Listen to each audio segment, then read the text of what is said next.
On the last episodes of the evolution of Hyrule, we tackled the Unified Timeline, Downfall Timeline, and Child Timeline. That is 3 down, 1 to go. All that remains based on the most recent official Zelda timeline published in Hyrule Historia is the adult branch, which in my opinion is the most logical, consistent one of the whole bunch. No retcons, no old or obscure installments from times before Nintendo even considered a timeline on this scale, and no weird inclusions which don't seem to belong. The adult timeline is perfect. 3 consecutive games which all follow up on each other without complicating things. Whether or not you actually like every installment is a different story, but it's hard to deny that this is the only timeline where the events are crystal clear, and it actually feels like Nintendo had a roadmap in mind. Again, like the previous episodes, I recommend you watch part 1 first, as that one explains everything up until Ocarina of Time, which, like the other branches, the adult timeline follows up on. So with that said, let's get back to business.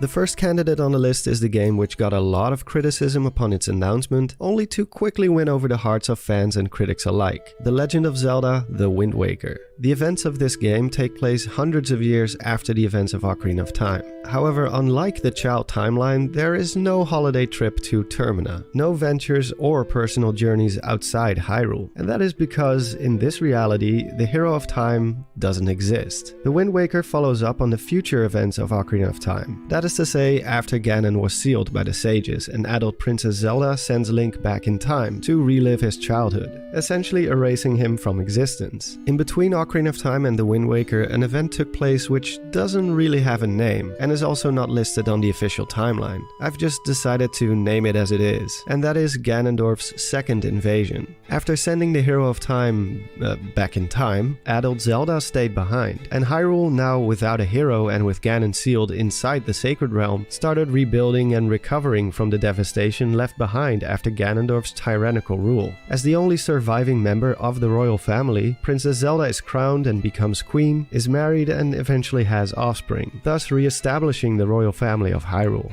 This time of peace was short-lived, however, as it wasn't long until Ganondorf somehow managed to break free from the Sacred Realm. And similar to the Child timeline, despite being sealed for all these countless years, he is still in possession of the Triforce of Power. Zelda still holds the Triforce of Wisdom, and since the Hero of Time ceased to exist, the Triforce of Courage has been split into pieces and hidden across the kingdom, its whereabouts unknown. Ganondorf once again set his eyes on obtaining the full relic, starting with the Piece of Wisdom, and came eerily close to his goal. Together with his army, he invaded the capital and was literally at the kingdom's doorstep when, after a desperate plea for help from Hyrule's people, none other than the gods themselves suddenly decided to interfere. After instructing Hyrule's populace to flee to the mountaintops, Hyrule's creators let loose a torrential downpour, flooding the kingdom beneath a giant body of water, later known as the Great Sea. This event is also known as the Great Flood. King Daphne's no hands in Hyrule, Ganondorf and his army remained beneath the waves, sealed inside a bubble at the bottom of the Great Sea, and due to the power of the Master Sword, even frozen in time.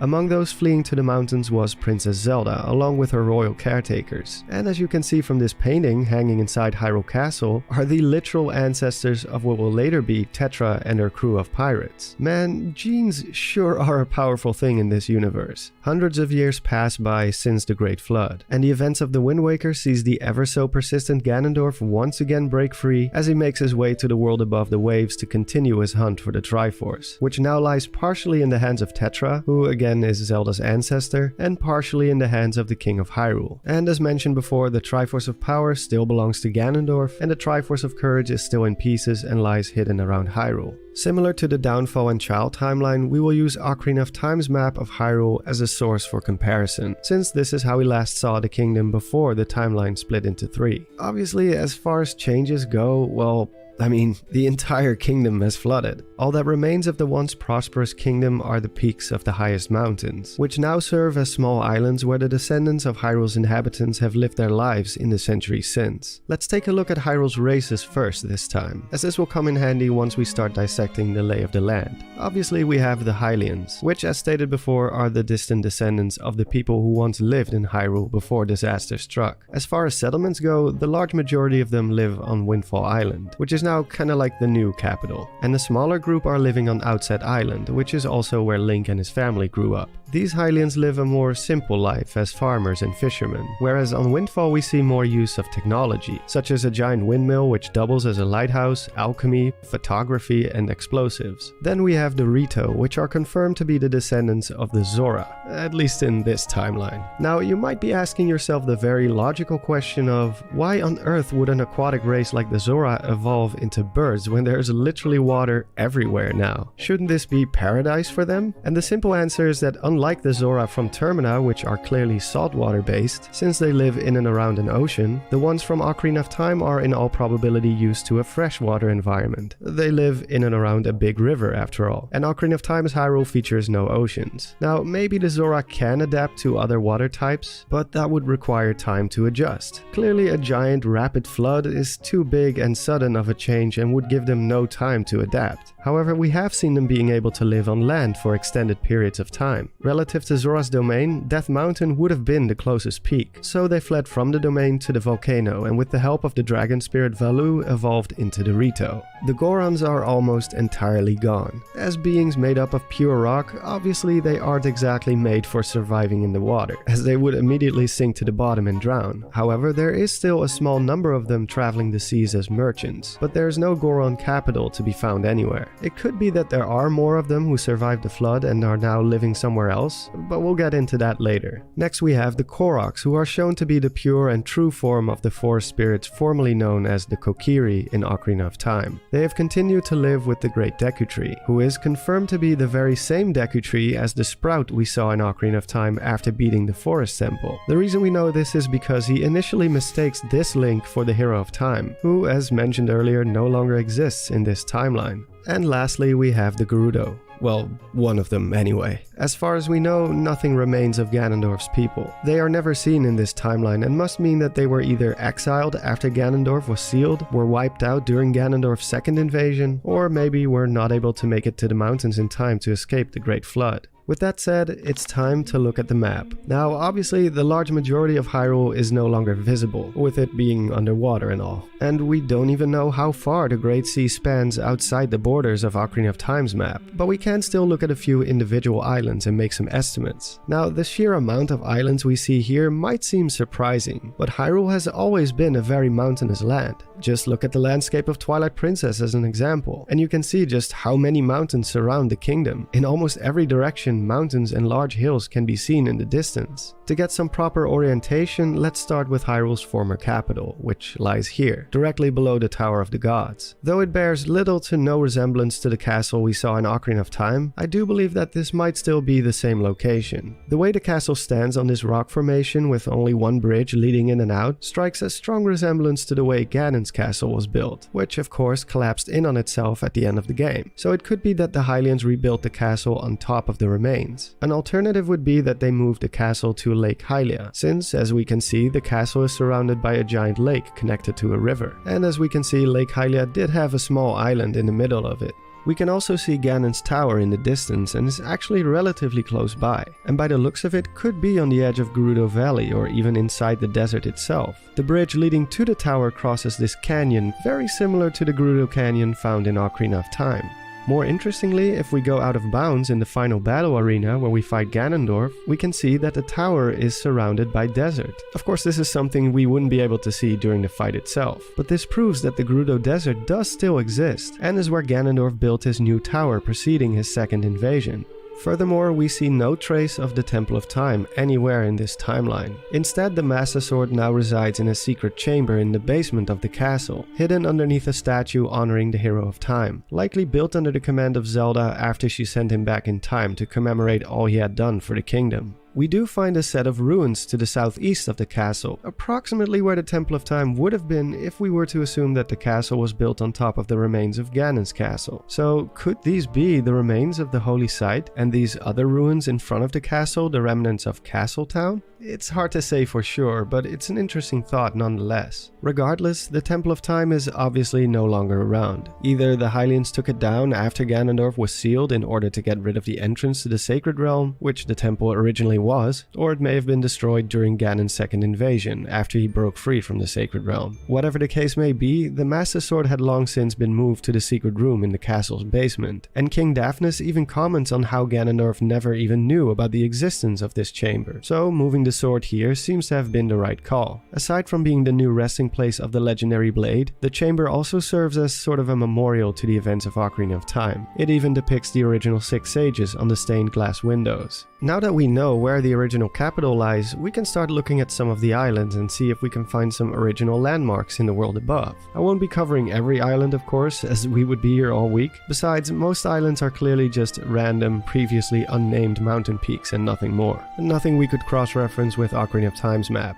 But when we compare the map of the Wind Waker to Ocarina, we do see some familiar faces. Death Mountain has always been to the northeast of the castle, and on the Great Sea, northeast of the Tower of the Gods, we find Dragon Roost Island here. It goes without saying that this is most likely the very same volcano. Death Mountain has historically always been the highest peak in Hyrule, and here too it stands as the tallest island around, aside from the Tower of the Gods, though that one is clearly man-made. We do see one additional volcanic island, but this one is very small and so close to Dragon Roost that it is likely an extension of the Death Mountain region. Ever since Skyward Sword, we've seen that there are other peaks surrounding the volcano which also spew out smoke or even lava. So the location definitely matches in relation to the castle. The name change to Dragon Roost Island is also quite logical, since we already established in part 1 that the name Death Mountain was given to the volcano by the Gorons, who for many millennia after Skyward Sword made their home here. After the flood, the Gorons disappeared from the volcano, and now the Rito, formerly known as the Zora, have been living here for the past centuries alongside their dragon deity, so they simply renamed it to Dragon Roost.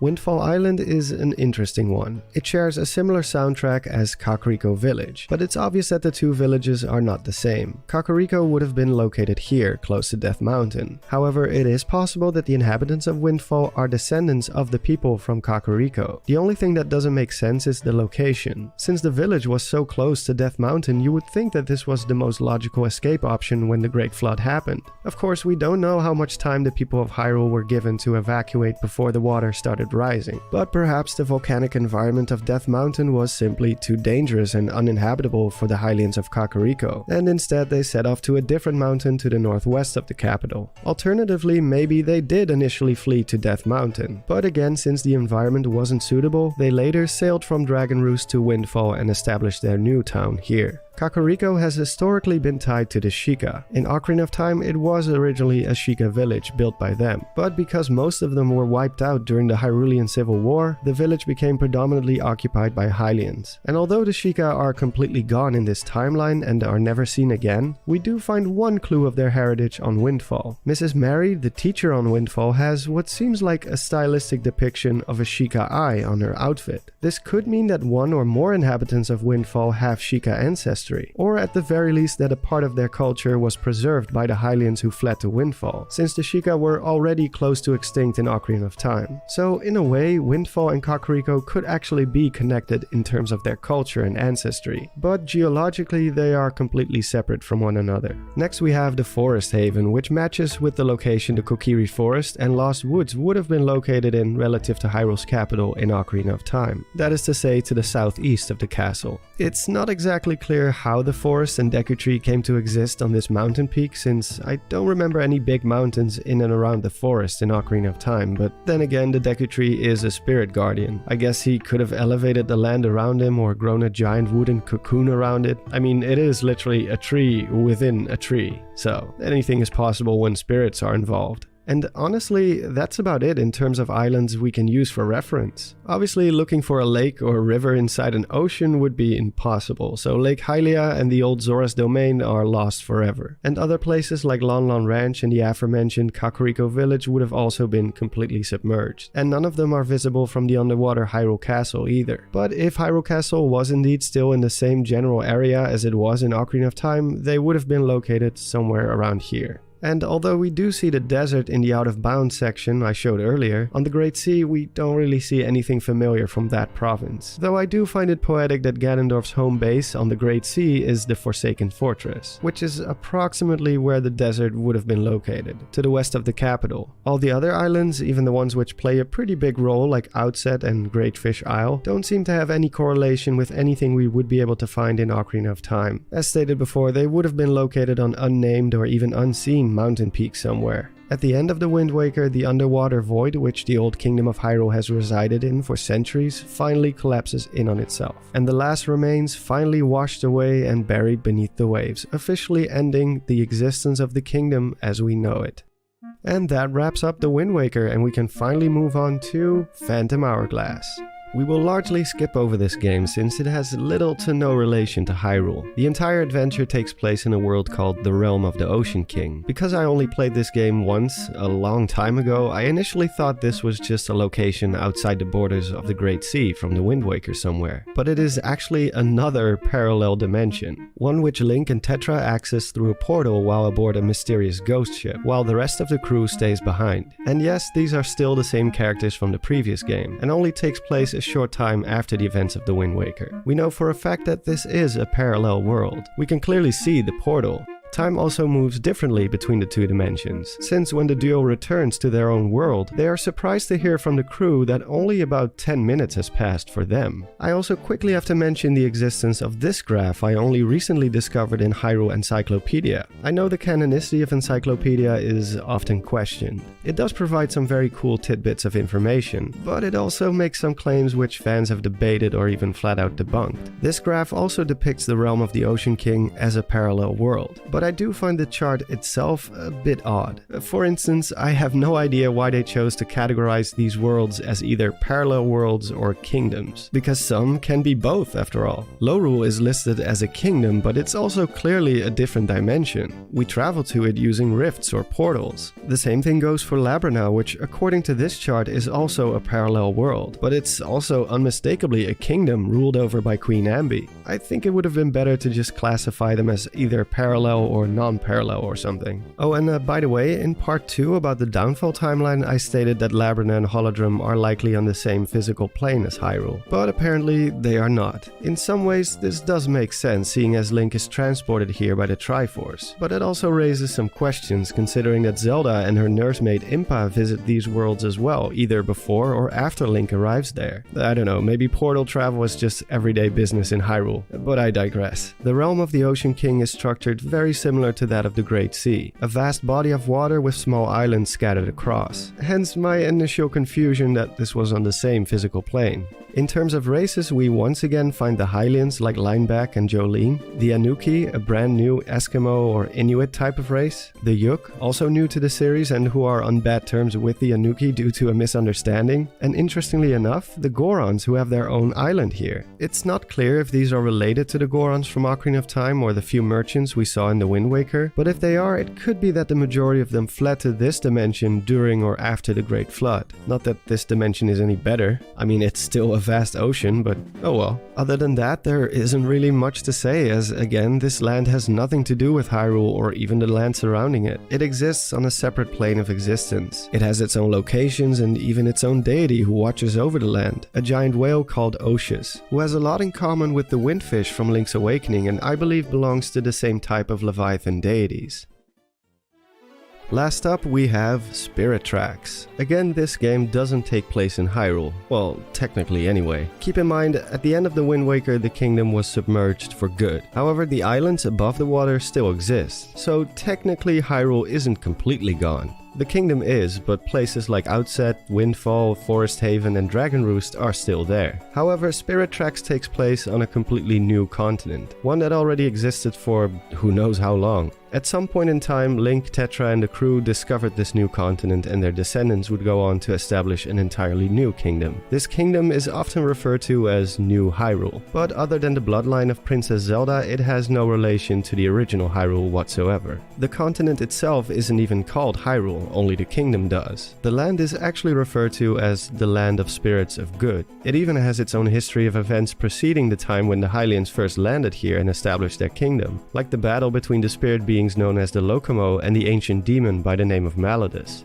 Although many characters we see in Spirit Tracks have some very strong resemblances to those from The Wind Waker and Phantom Hourglass, Nico is actually the only original founder of New Hyrule who is still alive as far as we know. Everyone else, including Link and Zelda, are descendants. Seeing as how this is a completely new continent, it has very little impact on the history of the Kingdom of Hyrule. In fact, since this is the last game, it actually marks the end of its history. An old kingdom replaced by a brand new one in faraway lands. We do see some of those good old Hylian naming traditions pop up once again though. We have the obvious ones like Hyrule Castle and Hyrule Field, but also the Lost Woods and Kokiri Village. There's no Lake Hylia, and although there is a volcano, it isn't called Death Mountain. What we do find aside from the Hylians are Gorons, who have apparently also managed to make their way to this new continent at some point. Or already lived here before? I don't know. We do find Zora as well, though these are the hostile kind akin to the ones we saw in A Link to the Past, so probably not related to the Rito from The Wind Waker in any way. The Anuki also make a return in this game, and lastly we have the Lokomo, who are more or less divine beings similar to the sages. And yeah, that pretty much sums up Spirit Tracks. As I said at the beginning of the video, the adult timeline feels like the most consistent and well-constructed sequence of events. 3 adventures which all follow up on one another in a way that makes sense chronologically. A continuous voyage that starts off with an ancient legendary kingdom on its last legs and is finally wiped from existence when its purpose is fulfilled. In the end, we see our heroes set sail towards the horizon and unknown lands in hopes of finding a new future. Phantom Hourglass serves as sort of a side adventure, an unknown world in peril which they happen to stumble upon on their travels. After saving this world, the same heroes continue their search, until after years of traversing the vast seas, they finally find a new continent where they establish a new kingdom where their descendants will live on. And to pay homage to their lineage, they continue the naming tradition of Hyrule to pay tribute to the land which they once originated from. It actually feels planned. Each game picks up where the other one left off. We even hear a train whistle and the sound of wheels on a track at the end of Phantom Hourglass, proving that they already knew and hinted at what the next installment was going to be.